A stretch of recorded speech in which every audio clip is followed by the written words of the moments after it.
हरे कृष्णा। आज की इस खास चर्चा में हम एक बहुत ही सुंदर और गहरे विषय पर बात करने वाले हैं, पुरुषोत्तम मास और हमारी गृहस्थी के बीच का संतुलन। देखिए, पारिवारिक जिम्मेदारियों को निभाते हुए इस पवित्र महीने के नियमों का पालन कैसे किया जाए, ये समझना हम सबके लिए बहुत जरूरी है, खासकर उन लोगों के लिए जो घर परिवार संभालते हुए भक्ति के मार्ग पर भी चलना चाहते हैं। तो चलिए इस बहुत ही शांत और दिव्य यात्रा की शुरुआत करते हैं। अक्सर हम लोग सोचते हैं ना कि भक्ति और घर गृहस्थी ये तो दो बिल्कुल अलग अलग रास्ते हैं, लेकिन सच कहूं तो गृहस्थी के काम हमारी भक्ति में कभी भी बाधा नहीं बनते, बल्कि जब हम इन कामों को सही भावना और नियम के साथ करते हैं तो घर संभालना अपने आप में एक बहुत ही गहरी आध्यात्मिक साधना बन जाता है। अपने परिवार की देखभाल करना, घर को सहेज कर रखना, ये सब भी तो ईश्वर की सेवा का ही एक बेहद सुंदर रूप है ना? तो चलिए सबसे पहले बात करते हैं दिन की शुरुआत की, यानी ब्रह्म मुहूर्त और सुबह के स्नान की। दिन की शुरुआत अगर बिना किसी आलस के सुबह 4 बजे तक हो जाए तो क्या बात है।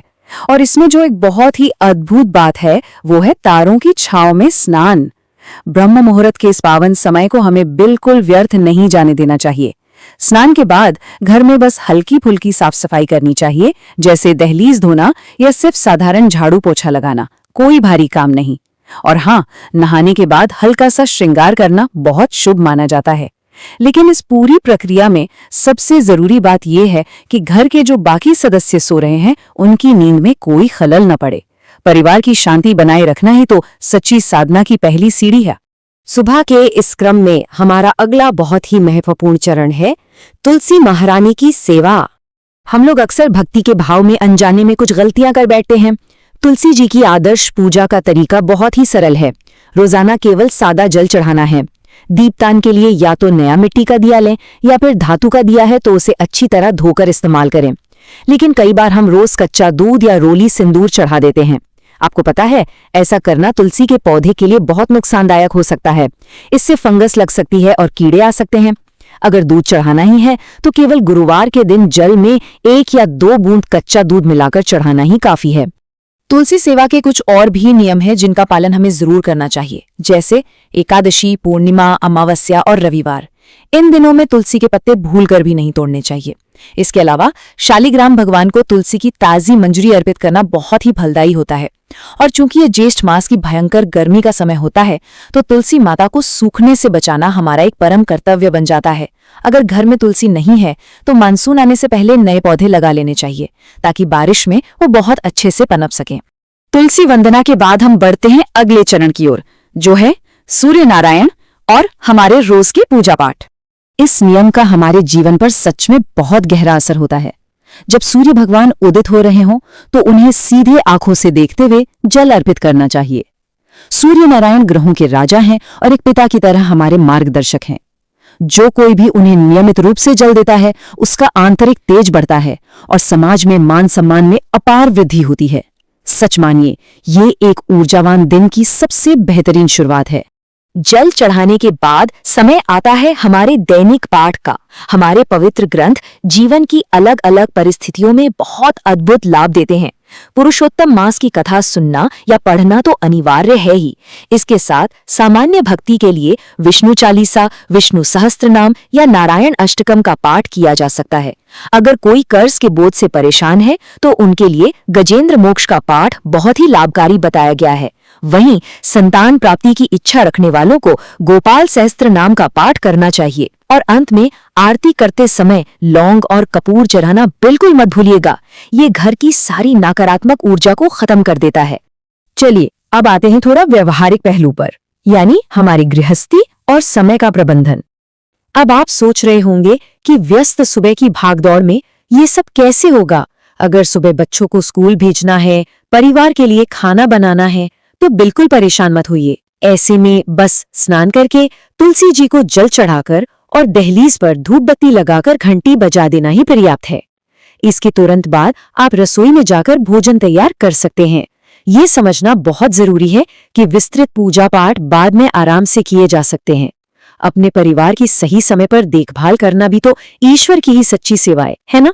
समय को मैनेज करने का एक बहुत ही शानदार तरीका ये भी है कि जो भारी काम है, जैसे पूरे घर की डीप क्लीनिंग, डस्टिंग या ढेर सारे कपड़े धोना, इन सब को सुबह के शांत और पवित्र प्रहर के बाद के लिए टाल दीजिए।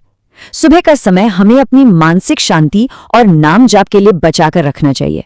दिन बहुत लंबा होता है, ये सारे काम बाद में आराम से निपटाए जा सकते हैं। इससे हमारे घर के सुबह के वातावरण की पवित्रता भी बनी रहती है। अब बात करते हैं एक और बहुत ही महत्वपूर्ण विषय पर, मासिक धर्म या पीरियड्स के दौरान के नियम। यह सबसे बड़ी बात जो हमें समझनी है वो ये कि भक्ति कभी रुकती नहीं है, बस उसका स्वरूप थोड़ा बदल जाता है। इस दौरान ब्रह्म मुहूर्त में सादे जल से स्नान करना पूरी तरह से मान्य है। बस नहाने के पानी में गंगा जल नहीं मिलाना है। मूर्तियों को छूना, आरती करना, दीपक जलाना या पूजा की माला का प्रयोग करना इस समय मना होता है। लेकिन सबसे सुंदर बात क्या है, आप मानसिक रूप से नाम जाप कर सकते हैं। जो चालीसा याद हो उसका पाठ कर सकते हैं और मोबाइल पर कथा या भगवत गीता भी सुन सकते हैं। ईश्वर तो हमारे भाव के भूखे होते हैं, इसलिए मानसिक शुद्धता ही यहाँ सबसे बड़ी पूजा है। और अब हम अपनी इस चर्चा के सबसे गहरे और आखिरी पड़ाव पर आते हैं, मानसिक शुद्धता और दान। देखिए, पुरुषोत्तम मास पूरे 3 साल में केवल एक बार आता है, इसलिए इस पवित्र महीने में एक बहुत ही गंभीर बात का ध्यान रखना है। हमें किसी भी साधु संत या भक्त की भूल कर भी निंदा नहीं करनी है।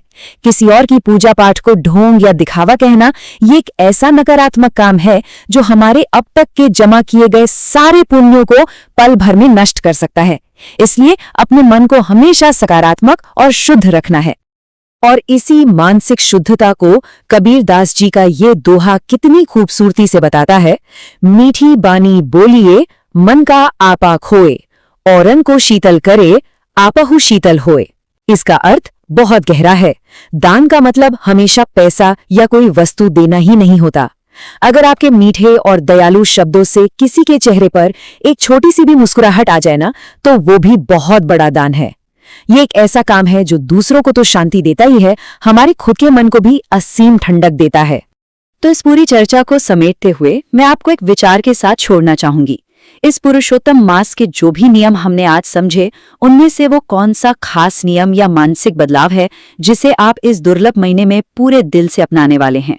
बाहरी कर्मकांड से कहीं ज्यादा ये हमारे भीतर के समर्पण और प्रेम की यात्रा है। इसी शांत और आध्यात्मिक विचार के साथ हमारी आज की ये प्रस्तुति यहीं पूरी होती है। इस पर थोड़ा विचार जरूर कीजिएगा। हरे कृष्णा।